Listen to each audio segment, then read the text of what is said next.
Hey, hello, welcome to the Legal Stories. Day 7 of Legal Query is about what is ex parte. అంటే చాలామందికి what is X parte అనేది తెలీదు.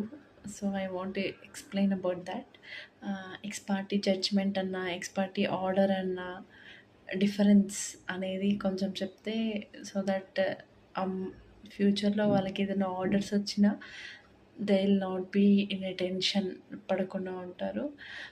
మనం జనరల్గా ఇప్పుడు ఈ సివిల్ కేసెస్లో ఏమవుతుంది అంటే ఎప్పుడన్నా నోటీసెస్ వచ్చినప్పుడు అటెండ్ అవ్వకుండా అవాయిడ్ చేస్తూ ఉంటారు చాలామంది. డిఫెండెంట్స్ కానీ ఎవరైనా కేసు వాళ్ళ మీద ఉన్న వాళ్ళు కానీ ఎందుకు అటెండ్ అవ్వడం వదిలేద్దాంలే అని చెప్పేసి వాళ్ళు రిజెక్ట్ చేస్తారు.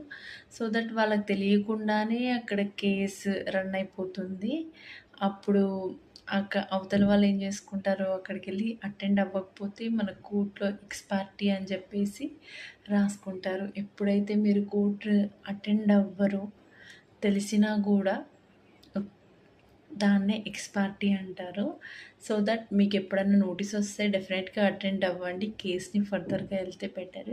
ఒకవేళ దీనివల్ల వచ్చే నష్టం ఏమన్నా ఉంది అంటే ఒక 50% దాకానే ఉంటుందండి. మొత్తం అని చెప్పలేము.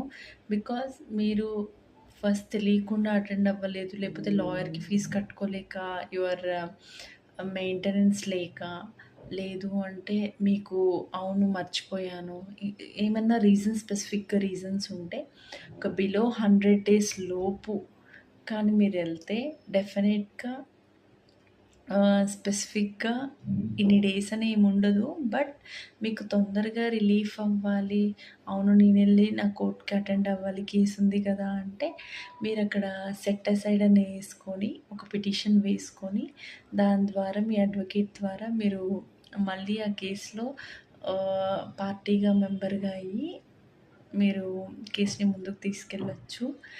ఒకవేళ అదే మీరు అటెండ్ అవ్వకుండా ఉంటే నెక్స్ట్ స్టెప్ అవతల వాళ్ళకి జడ్జిమెంట్ ఇచ్చేస్తాడండి. అది 3 years అవ్వచ్చు, 2 years అవ్వచ్చు.